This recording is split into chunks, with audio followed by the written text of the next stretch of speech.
لله رب العالمين. الحمد لله نحمده ونستعينه ونستهديه ونسترشده،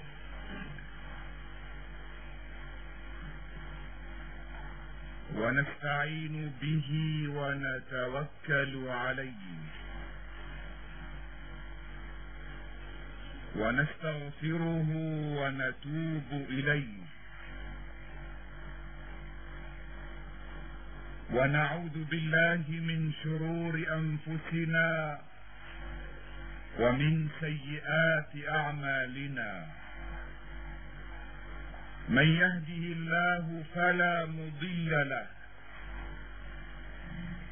ومن يضلل فلا هادي له، ولن تجد له وليا مرشدا. واشهد ان لا اله الا الله وحده لا شريك له، واشهد ان سيدنا ونبينا محمدا عبد الله ورسوله، وخاتم انبيائه فلا نبي بعده. من رغب في سنة محمد وصل، ومن رغب عن سنته وزاغ عنها خاب وخسر وضل وانفصل. اللهم فصل وسلم وبارك على هذا النبي الكريم صاحب الخلق العظيم، سيدنا وسيد الأولين والآخرين محمد، وعلى آله وأصحابه ومن سار على نهجه واتبع هداه إلى يوم الدين. أوصيكم عباد الله بتقوى الله، واحثكم على طاعة الله، وانهاكم عن معصيته. وبعد،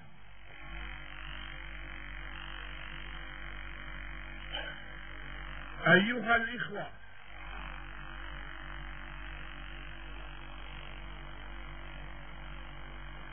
يقص علينا التاريخ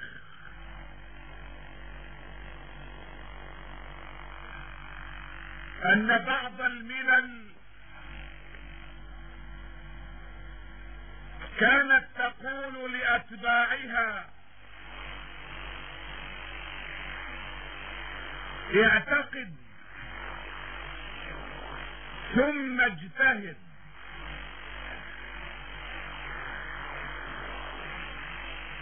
اعتقد ثم اجتهد. وهم يقصدون من مقولتهم هذه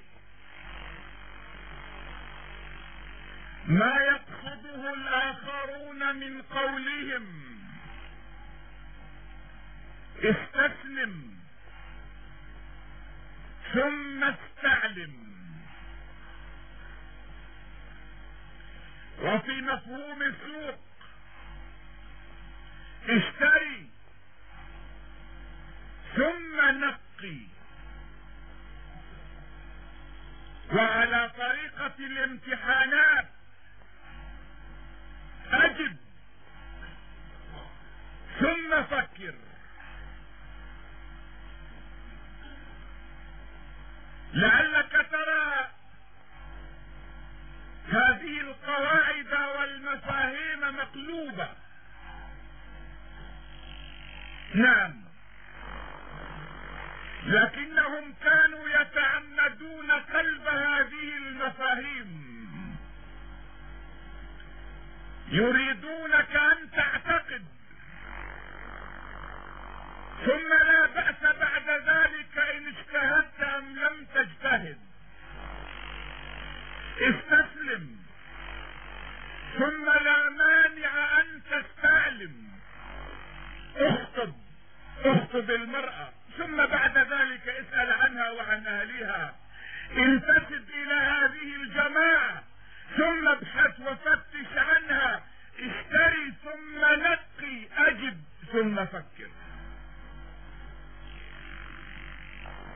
لأنهم يعلمون أنهم لو أعطوك الحرية في تفكيرك، لو أعطوا المجال لعقلك، لو منحوك فرصة النظر والتفكر والاستدلال،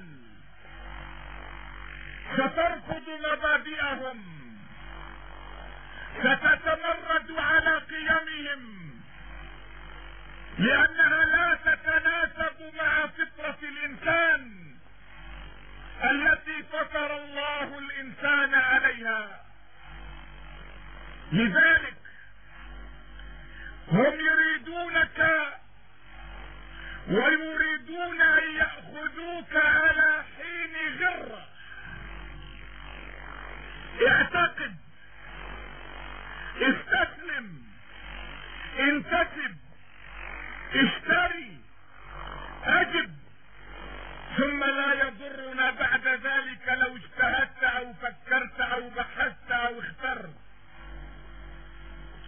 لانك ستكون بعد اعتقادك، بعد انتسابك، قد غسل دماغك، قد طمست بصيرتك، قد خدر عقلك، وحينئذ ستبقى متأثرا في قرار اجتهادك واستعلامك وانتقائك وتفكرك بما تمليه عليك اعتقادك واستسلامك. وعلى الأقل ستعيش في ظل مبدأ وعين الرضا عن كل عيب كليلة. ارضى، اعتقد، استسلم، اشتري، ثم بعد ذلك افعل ما تشاء، لأنه لا قيمة لاجتهادك. تورطت، وقعت في شباك القوم، لا قيمة بعد ذلك لتفكيرك.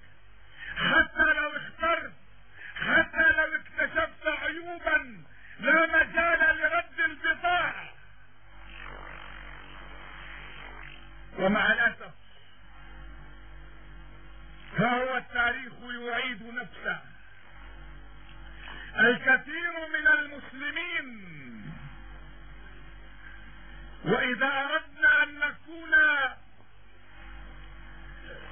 دقيقين في حكمنا نقول الكثير من المسلمين الذين يعيشون في محيطنا، في دائرتنا، من أبناء مجتمعنا، الكثير منهم يفكر، يعتقد، يتحرك ويسكن في ظل هذه القواعد المقلوبة. يعتقد، يتورط، يدخل في شباك، ثم يتحرك ويستعلم ويبحث.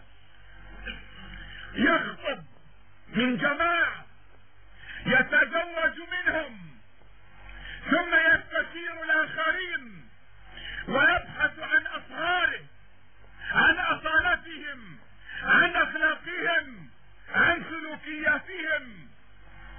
يجيب على أسئلة الامتحانات، يقدم ورقته لمراتب القاعة، ثم بعد ذلك يفكر ويتفكر في الأجوبة، هل هي صحيحة أم خاطئة؟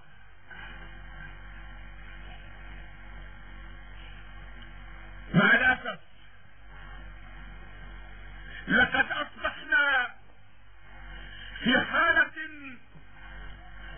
أقل ما يقال فيها هي أشد مرارة.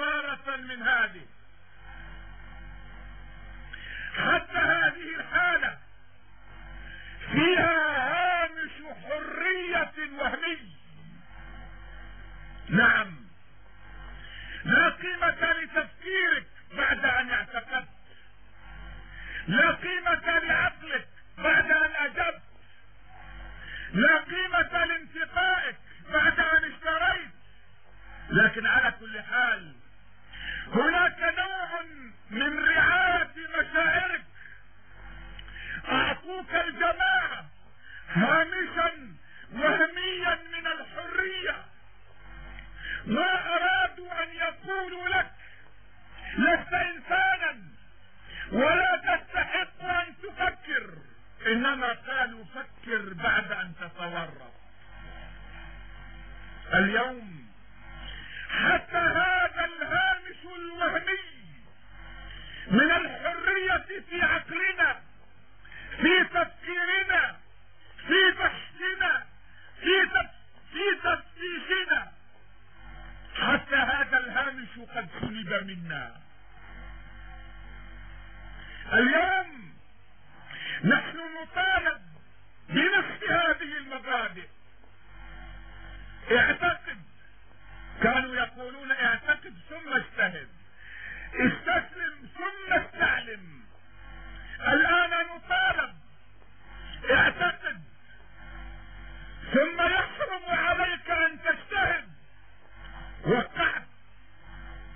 استسلم ثم لا يجوز لك ان تستعلم. اشتري ثم لا ينبغي لك ان تنقي. انتسب ثم لا مجال لك لان تفتش. اجد وحرام بعد ذلك ان تفكر وتراجع حساباتك.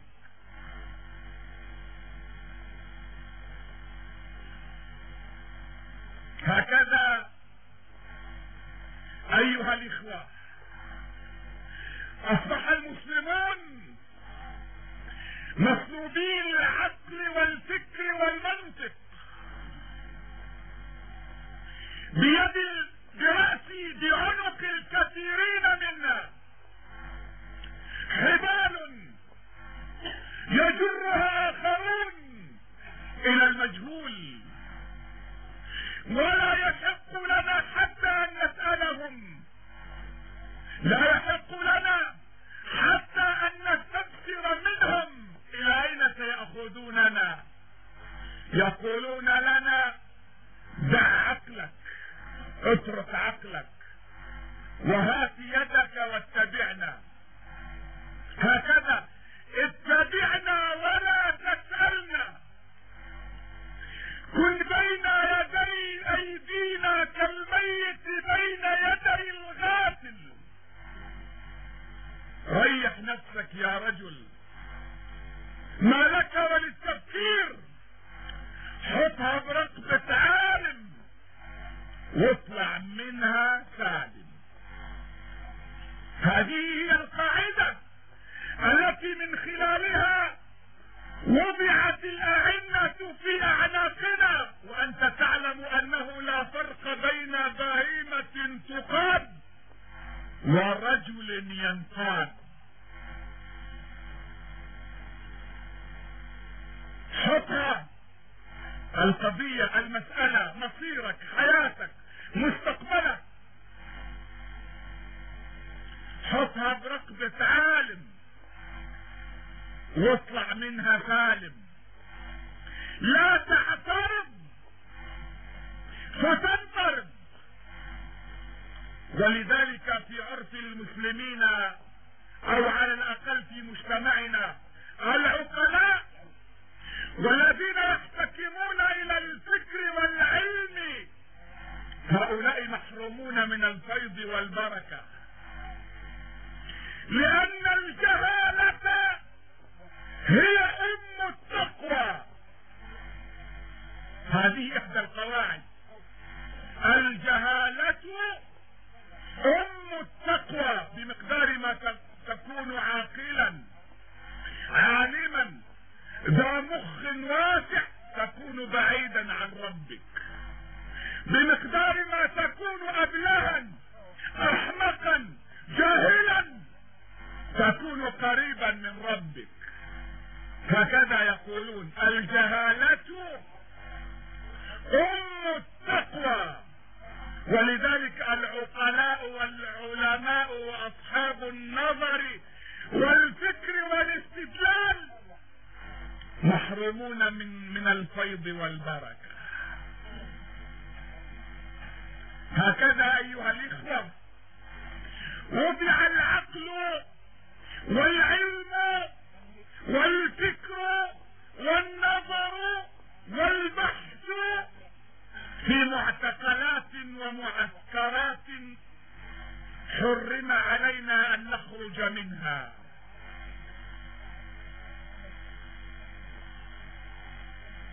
نعم، وضع العقل في معتقلات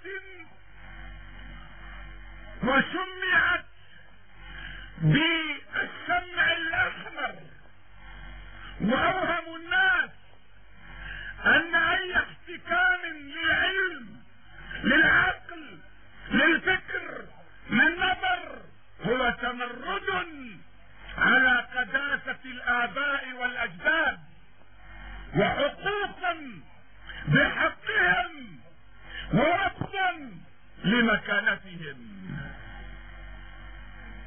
هكذا عاش المسلمون في معتقلاتهم هذه وتحت هذه الهيمنة الفكرية، علما أن دينهم أن الإسلام جاء بعكس هذه المبادئ. الإسلام أمرنا أن نجتهد، ثم بعد ذلك أنت بالخيار، اعتقد أو لا تعتقد. أمرك الإسلام أن تستعلم أولا، ثم بعد ذلك أنت بالخيار، إن شئت تستسلم أو لا تستسلم. أمرك الإسلام أن تبحث، أن تفتش، حتى أن تنظر إلى المرأة، ثم بعد ذلك أنت بالخيار، إن شئت أخطب من الجماعة وإن شئت لا تخطب. أمرك الإسلام أن تفكر، أن تمعن، أن تحدق النظر، ثم بعد ذلك تجيب سلبا على السؤال أو إيجابا.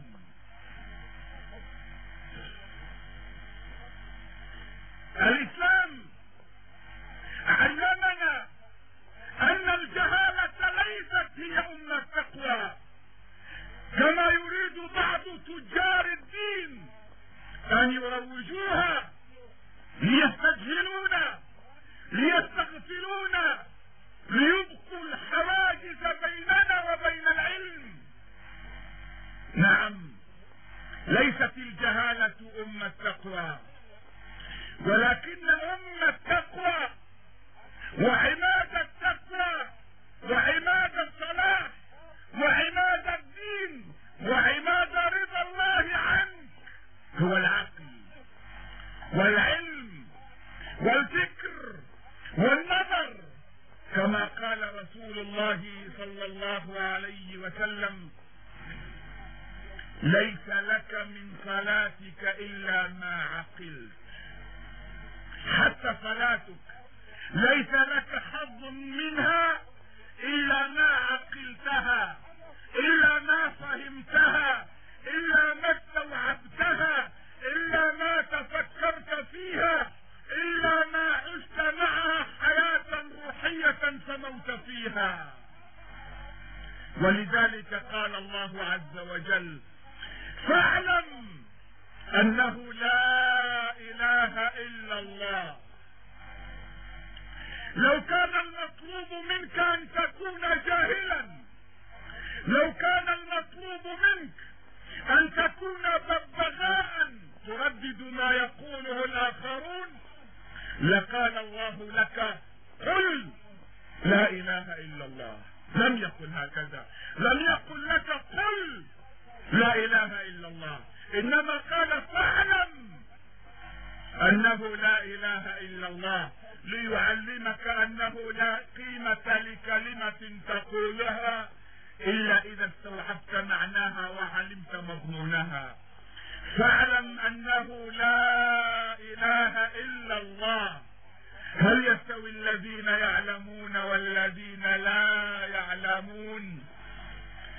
وما يعقلها إلا العالمون، إنما يخشى الله من عباده العلماء.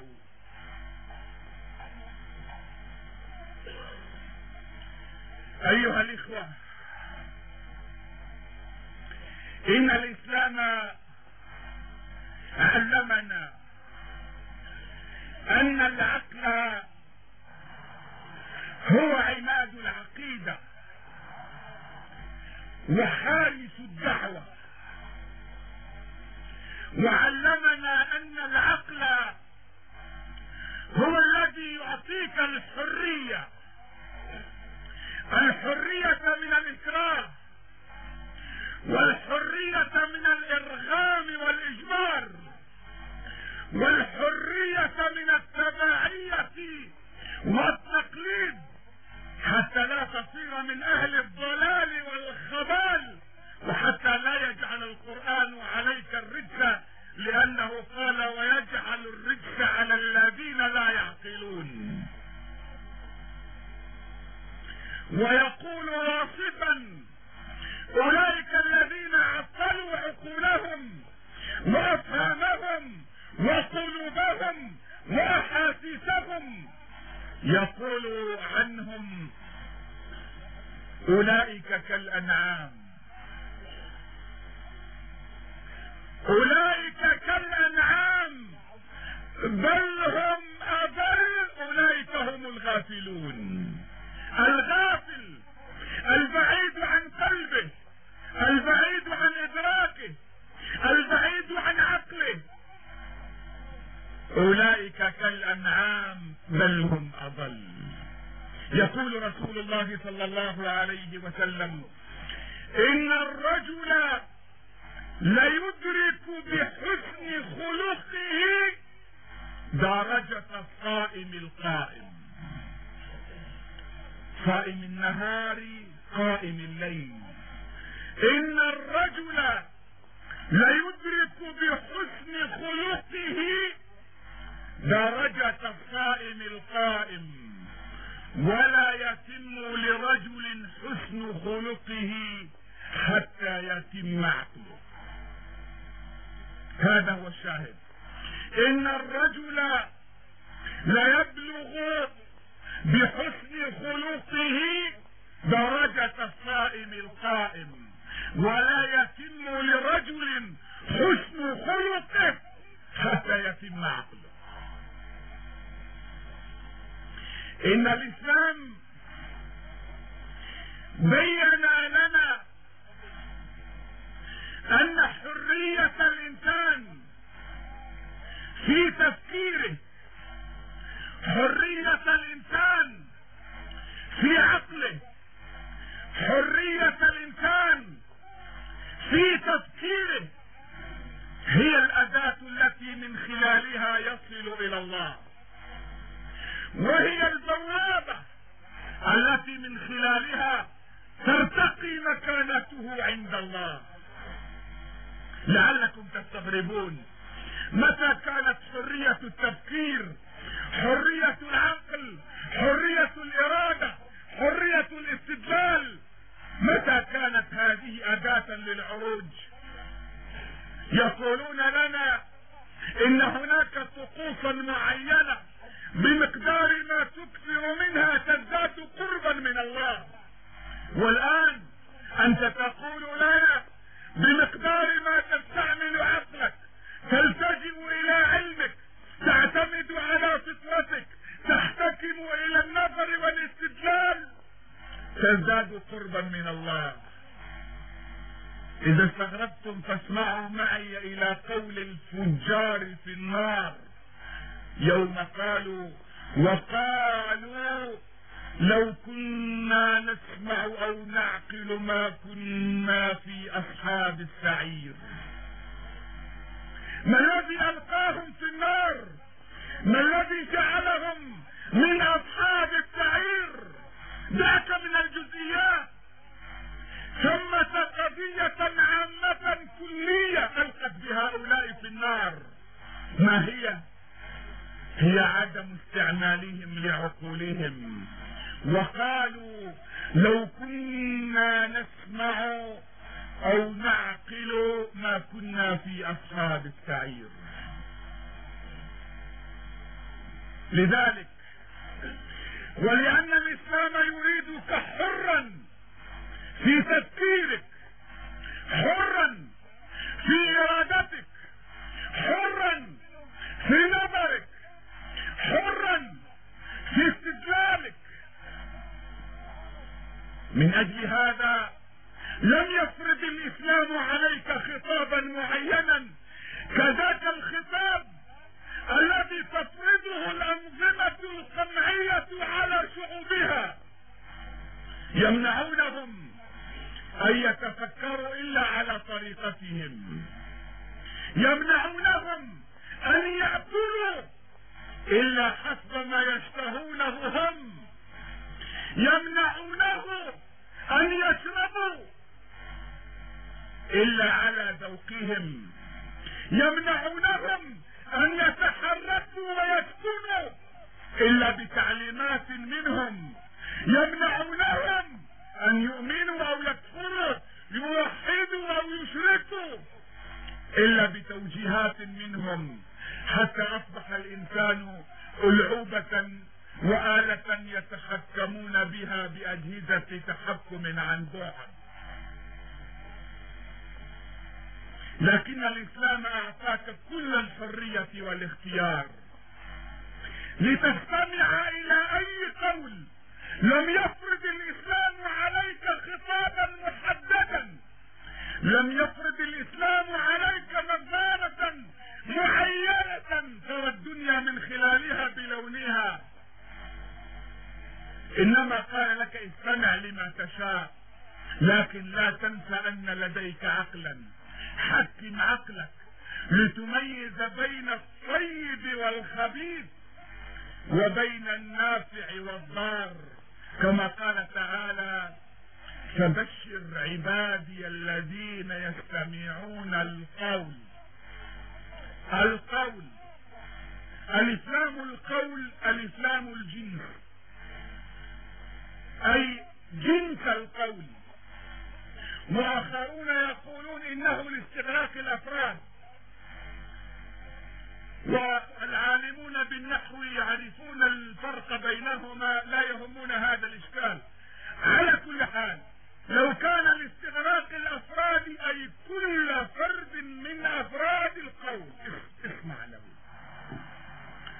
الذين يستمعون القول فيتبعون أحسنه، يستمع لكل قول حسن أو غير حسن، لكنه لا يتبع إلا الأحسن، لأننا سابقا برمجنا هذا الإنسان وعلمناه أن يحتكم إلى عقله، إلى علمه، إلى فطرته.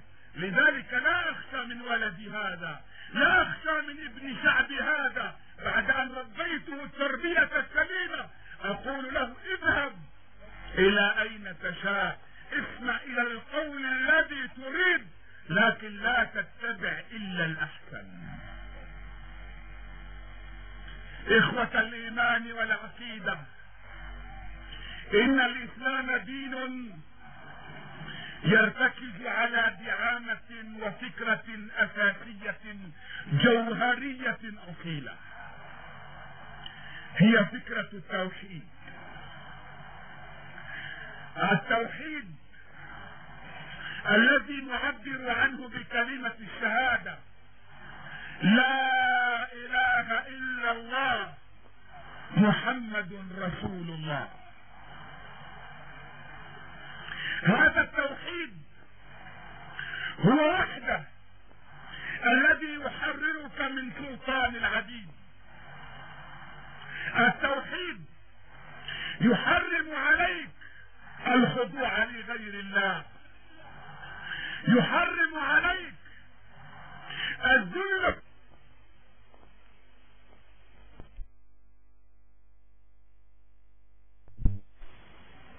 غير الله، يحرم عليك الانحناء لغير الله، لغير الله. هذا التوحيد الذي إذا آمنت به، المؤمن إذا آمن بالإله الواحد الأحد الفرد الصمد الذي لو اجتمع الإنس والجن لم ينفعوني إلا بشيء قد كتبه الله لي، ولو اجتمعوا ليضروني لم يضروني إلا بشيء قد كتبه الله علي. إذا آمنت بالله، هذا الإيمان، إذا آمنت أنت بالله هذا الإيمان ستعتز بالله وحده، ستلتجئ إلى الله وحده، ستعتمد على الله وحده، ستنزل حاجاتك بباب الله وحده. أما الذين يرون ضررهم ونفعهم من غير الله تجده ينزل حاجاته في كل مكان، يسأل كل رائح وغاد، يعتمد على كل كبير وصغير، يقف عند كل قبر ومشهد يسألهم حاجاته ويطلب منهم شفاء مريضه. لذلك تجد هذا الإنسان قزما صغيرا لأنه خضع للأقدام والصغار. أما الذي يؤمن بأن الضار والنافع هو الله فلا ينزل حاجاته إلا بباب الله وحده. حينئذ تجد المسلمين يستجيبون لنداء الله، الله الذي رفع الوسائط بينه وبين عباده، لا كما يوهمونكم، الله رفع الوسائط بينه وبين عباده. دعكم من التجار على باب الله الذين يأبون أن يدخلونكم على الله إلا بعد أن يستلموا منكم ضريبة الدخول. الله ألغى الوسطاء بينه وبين عباده، لذلك قال: وإذا سألك عبادي عني فإني قريب أجيب دعوة الداعي إذا دعان فليستجيبوا لي وليؤمنوا بي لعلهم يرشدون. وإذا سألك عبادي عني فإني قريب، ما دام الله قريبا إذا لما أخضع لغير الله؟ لما أرى نفسي ذليلا بين يدي غير الله؟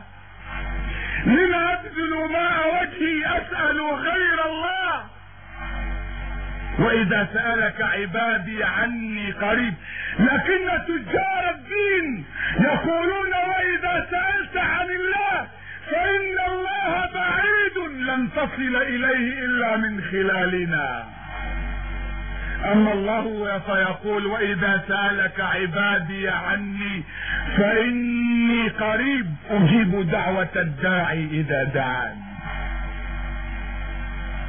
إذن أيها الإخوة، لعلي أكثرت من أمثلة وبحوث صغيرة متعاقبة، لكنني أريد أن أوصل إليكم رسالة، هي أن الإسلام هذا الدين الذي جاء به رسول الله صلوات الله عليه وسلامه، الذي بعث للناس رحمة وللناس كافة. هذا الإسلام جاء ليحرركم من معتقلاتكم الإجبارية والاختيارية التي تحدثنا عنها في الجمعة الماضية. هذا الإسلام جاء ليحرركم من عبادة الأصنام والأوثان البشرية أو الحجرية أو الخشبية، لتبتهلوا وتوحدوا الله في ابتهالاتكم، وتتوجهوا الى الله في ابتهالاتكم ودعواتكم واستعاناتكم واستغاثاتكم واستمداداتكم، لانه هو وحده الذي يعطي الناس سؤلهم. حتى تعلم ان الاسلام ليس بحاجة الى احد، وانما الاسلام هو صاحب رسالة للاحرار ليميزوا هم بين الطيب والخبيث. حتى تعلم هذا الفت نظرك الى ان الاسلام لم يرغم احدا على ان يدخل فيه، وحرم على اتباعه، حرم على المسلمين ان يضطهدوا الناس في دياناتهم وعقائدهم، وسمى هذا الاضطهاد فتنة واعتبره اشد من القتل، كما قال والفتنة اشد من القتل، وقال لا اكراه في الدين قد تبين الرشد من الغي، دعوا الناس يختارون ما يشاءون مرجعوهم الينا، انما عليك البلاغ وعلينا الحساب. افانت تكره الناس حتى يكونوا مؤمنين؟ ليس عليك هداهم ولكن الله يهدي من يشاء. اذن الاسلام جاء ليمنح البشرية كل الحرية، حتى في معتقداتهم، حتى في دخولهم ساحة الاسلام ما اكره احدا. وصل التاريخ فتجد ان المسلمين انطلاقا من مبادئهم عاملوا غير المسلمين بكل خير، اعطوهم كل الحرية في معتقداتهم، في دياناتهم، في شعائرهم، في معابدهم، واعتبروهم فوق ذلك اهل ذمة. اهل ذمة لهم 3 اسماء غير المسلمين الذين يعيشون في بلاد المسلمين، هم اهل ذمة واهل عهد واهل امان. هم اهل ذمة لانهم في ذمة الله، وهم اهل عهد لان لهم من الله عهد حماية، وهم اهل امان لانهم يعيشون في امان الله، لهم ما للمسلمين وعليهم ما على المسلمين. فمن آذى ذميا اي من آذى رجلا في ذمة الله فقد آذى الله، ومن آذى معاهدا فقد اخلف الله عهده، ومن آذى مؤتمنا فقد نقض عقد الامان الذي اعطاه الله لعباده. لذلك عاش غير المسلمين في دولة الاسلام احرارا في معتقداتهم، في اعمالهم، حتى تلك الخاصة التي تخالف شريعة الاسلام. الاسلام اعطى الحرية لليهود والنصارى ليمارسوا اعمالهم الخاصة حتى تلك التي تخالف شريعة الاسلام. فقد سمح الاسلام لليهود والنصارى ان يتعاطوا تلك الاشياء المباحة في ديانتهم حتى لو كانت محرمة في ديننا. لم نحرم عليهم يوما ان يأكلوا لحم خنزير،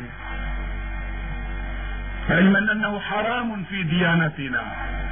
لم نحرم على غير المسلمين يوما ان يشربوا الخمر، ليشربوه حتى السمالة، علما ان ذلك محرم في شريعتنا. حتى تلك الاعمال الخاصة بهم المحرمة في شريعتنا اعطيناهم الحرية في ذلك، شريطة ان لا يجاهر بها، فالمجاهرة اعتداء على مشاعر غيرهم، وشريطة ان لا يجعلوها وسيلة لنشر الفاحشة بين الناس، وشريطة ان لا يجعلوا من اعمالهم الخاصة تلك مناصرة للأعداء علينا. ما عدا ذلك فهم أحرار في كل حياتهم. إخوة الإيمان والعقيدة، حرام علينا أن نفهم الإسلام فهما مقلوبا. حرام أن ندع كتاب الله وسنة رسوله وراءنا ثم نأخذ ديننا من أفواه الرجال. حرام علينا أن ندع شريعة تركنا عليها رسول الله كمحجة بيضاء ليلها ونهارها، ثم ليلها كنهارها، ثم نقول لا شأن لنا بها، إنا وجدنا آباءنا على أمة وإنا على آثارهم مقتدون. إنكم لن تروا الحرية الكاملة إلا في ظلال الإسلام، فاسألوا الله أن يعينكم على أن تعودوا إلى إسلامكم الصافي، إسلام الكتاب، إسلام السنة، صراط الله المستقيم الذي تدعونه ولا تعرفونه.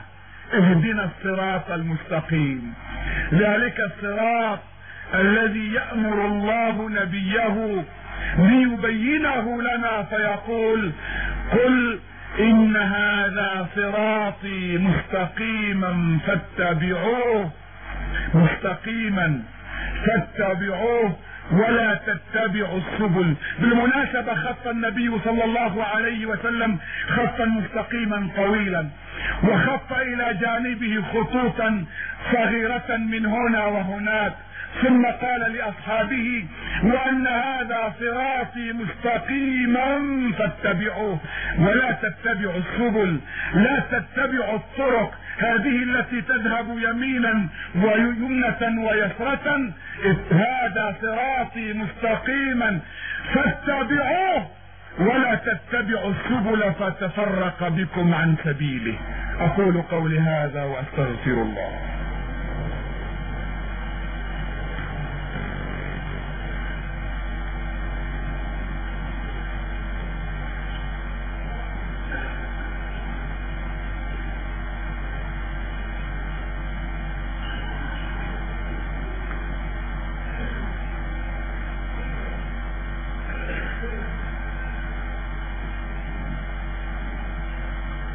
الحمد لله والصلاة والسلام على سيدنا محمد رسول الله وعلى آله وأصحابه ومن والاه.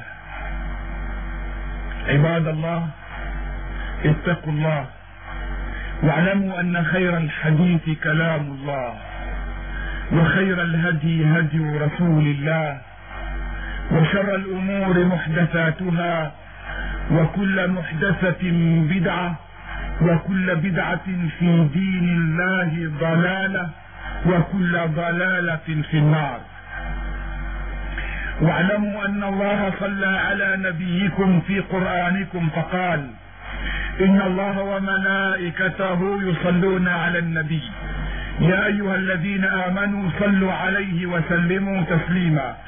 اللهم صل على محمد وعلى آل محمد كما صليت على إبراهيم وعلى آل إبراهيم، وبارك على محمد وعلى آل محمد كما باركت على إبراهيم وعلى آل إبراهيم في العالمين إنك حميد مجيد. اللهم اغفر للمؤمنين والمؤمنات، المسلمين والمسلمات، الأحياء منهم والأموات، إنك سميع قريب مجيب الدعوات يا رب العالمين. اللهم أرنا الحق حقا وارزقنا اتباعه، وأرنا الباطل باطلا وارزقنا اجتنابه. اللهم من أراد بالإسلام والمسلمين خيرا فوفقه إلى كل خير، ومن أراد بالإسلام والمسلمين شرا فخذه أخذ عزيز مقتدر يا رب العالمين.